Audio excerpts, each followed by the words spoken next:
Hello and a pleasant good evening to you. My name's Liaison, bringing you this shoutcast today between Mouse Strelok and MTW Dimaga with a very special friend of mine, Guitar Freak, who will be taking over for the play-by-play duties for me today. I will just be sitting back and giving you guys some color commentary. So, Guitar Freak, take it away, bud. Hello, everyone. My name is Guitar Freak. I'm a member of NYQ along with Liaison here, and thought it'd be some pretty good fun to color cast with him a bit and also give you some play-by-play. I myself am a Zerg player, so I'm really excited to see Dimaga here as the red Zerg in the 6 o'clock position. I really like his aggressive play style along with some pretty heavy macro, so I'm hoping to learn a few things myself. And I don't know much about Strelok. How about you, Liaison? Strelok's a very, very strong European Terran player. These players meeting in this matchup in the Go for SC2 tournament before the patch that introduced the Master League. Strelok was actually a 3,400 Diamond Terran, ranked 138th in the world. So very, very strong. He's gone down a bit since Masters and hasn't really laddered, I think, quite as hard. He's a 2,400 Master Terran now in the European server, but very, very strong Terran as he's laying down his wall at the bottom of the ramp. Yeah, that's really interesting. I'm not quite sure, especially in this map, why he'd put it on the low ground. I suppose he's a little wary of bling busting from Dimaga. I know bling busting is a very favorite tactic of Dimaga. He does it quite often, and this will allow him to get a few more pot shots out before they actually take out the wall. Also, a proxy barracks going down in the south position, just outside of his of Dimaga's natural. So we may see some very early aggression. Dimaga taking the early hatchery. And I don't think Dimaga knows a thing about this. I don't think he sees it at all just yet. It's hidden very nicely by these the shrubbery here. But yeah, Dimaga going for the 16 hatch on the early expansion. Spawning pool just going down. And I think the thought process for Strelok about putting the barracks at the bottom of the ramp is it closes his wall that much faster to just to keep Dimaga in the dark a little bit more about what is, or in this case, is not going on inside his base. Okay, so that one Zergling won't get the vision of the high ground just from running up. Bunker going down just outside the natural. I don't think that Overlord can see it. No, he can't. So this could be actually pretty devastating early game. Spawning pool just now finishing. 4 Zerglings popping out along with the Queen, and the Marines coming out for Strelok. I don't know.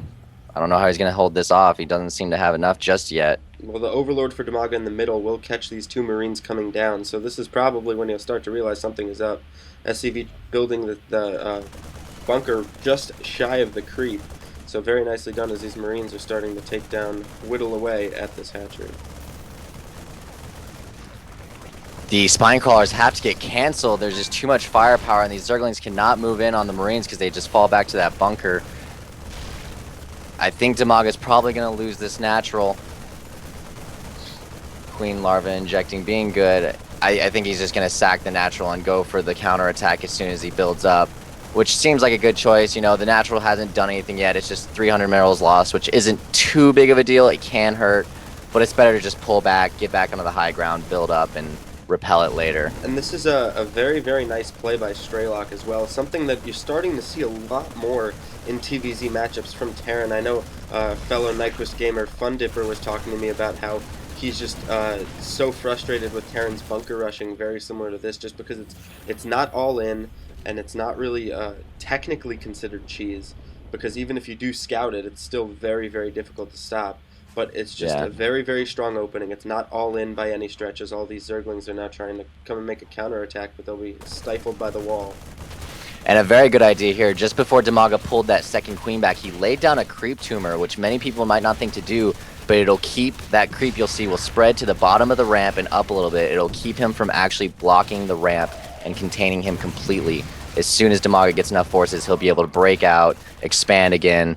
And interestingly enough, I noticed that Strelok is not securing his expansion. In fact, it doesn't seem like he's doing much of anything back at his base. Well, even though he's being harassed by the Zerglings who came up for the counterattack, so he had to pull some SCVs to try and deal with that.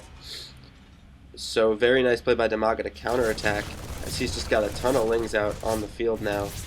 This will definitely loosen up the pressure on his base, too. He might just be able to put the pressure on these bunkers and take it out and get that expansion out, even still before Strelok gets his expansion.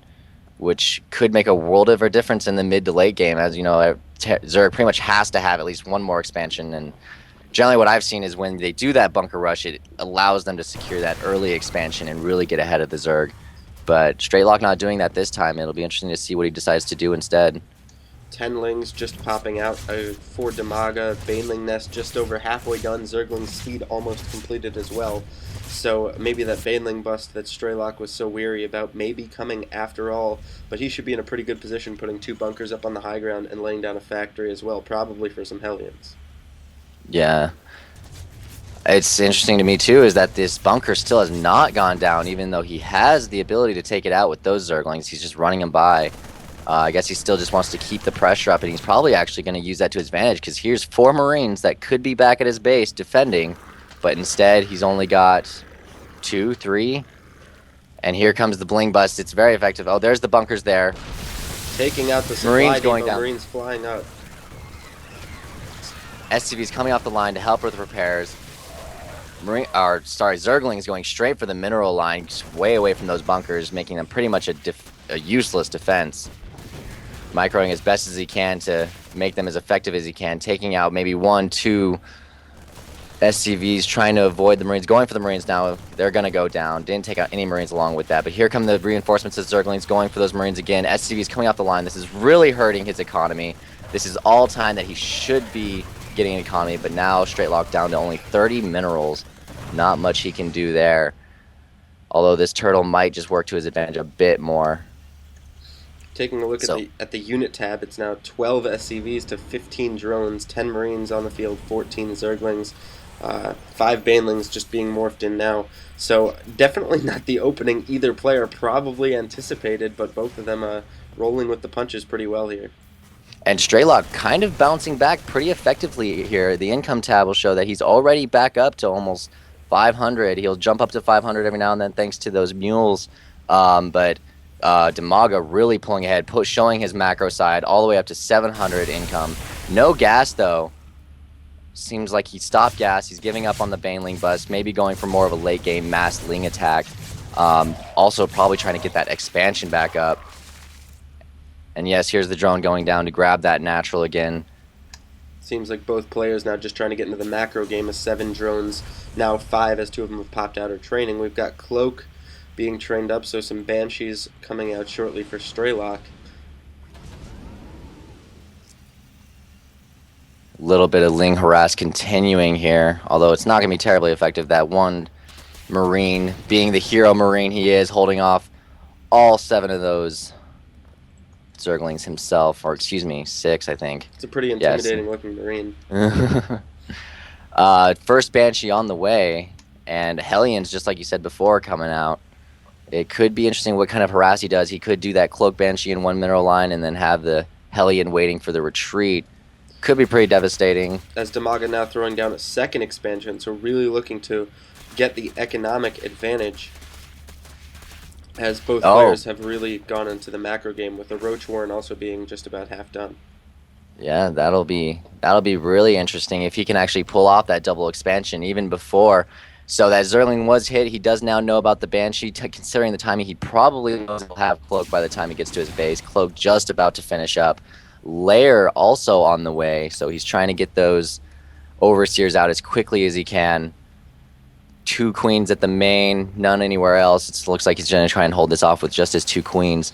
Evolution Chamber also going down. It'll be able to throw down a few Spore Crawlers so he can get that detection if the Overseer doesn't get there in time. And looks like a little bit of lag from FunK in the game there. As Dimaga and Strelok both seemed a little bit upset, so he just hopped out. I wasn't even reading the chat. I'm a little absent-minded in that sense. Spore Crawler coming down, so nice reaction of the Banshee, which is wreaking havoc now in the natural. It'll be interesting if Strelok doesn't actually attack the Spore Crawler, instead going just for the drones, but that'll do considerable economic damage. But as I said, Dimaga is more of an aggressive style player anyway, so this kind of fits right into his hand anyway. Banshee with 13 just out of kills range. now. Just out of range of that Spore Crawler. Now he's within range, trying to get away. A fantastic transfusion on the drone, saving its life. Very, very good micro there. And still, this Banshee's just dishing a beating just out of range of all these spore crawlers. And now it'll go down thanks to the queen. Overseer And being another morphed one's in as well. already here just to pick up right where the other one left off. Spore crawler can see it though. Queen will push it back, and it looks like he's got one more Banshee on the way, but I think that'll be just about done. His second command center, a little over 75% of the way done. Could be getting that expansion pretty quickly. Possibly Blue Flame Hellion, excuse me, actually going for Siege Tech on the factory as it's swapped with the starport there. So very nice transition here for Strelok from the Banshee harass, getting 19 kills between the two Banshees that actually made it to the base of Dimaga. Now Roach is coming out, so the tech switch to Siege Tank's very nice play. I'm a little worried though, as even though he's getting this siege tank, he has a pretty effective force of Marines and Hellions. If Dimaga so chooses to put down a Spire and gets the Mutalisk, he has no real good anti-air defense that can stop it from going around, say, into his mineral line or catching those siege tanks out of position, unless he keeps those siege tanks constantly surrounded with Marines. In which case, those bunkers getting salvaged. He could be seeing a push here pretty soon with Banshees, Hellions, siege tanks, and Marines. I think Strelok may be just repositioning to protect his expansion a little bit more as that natural is being floated over, so the bunkers at the top of the ramp won't really do him too much. Hellion harass coming in. Banshee's also in there, taking out possibly this queen. It has to run away. It's going to get... Oh, it got shot down. Spore Crawler is going to now push away those Banshees, but it did get the queen. That's going to be pretty detrimental to his larva injects and getting his economy back in shape, because Strelok is just, I think, demolishing Dimaga's economy here. It's really not any good for him. Well, if you take a look at the unit tab, for 3 bases, Dimaga now has 41 drones. Well, now 46 as 5 just popped out, but 35 SCVs and 3 mules for Strelok. So if you look at the income tab, as these mules start mining, should see a huge increase. So the player is more or less even. Dimaga does have a slight advantage, but now a 4th mule coming down. So they'll be more or less even for now. If Strelok wants to remain in this game, however, I think he is going to need to take a 3rd base sooner rather than later. And just as you may have hinted earlier, we do have a Spire going down for Dimaga. Yeah, it's definitely a good thing to do that. The only thing he has to be careful of is that there is a pretty sizable Marine force here. It can chase off, but if you can just force the stim, cause these medevacs to run out of energy, and just catch a siege tank or 2 out of position, then you can get a very effective push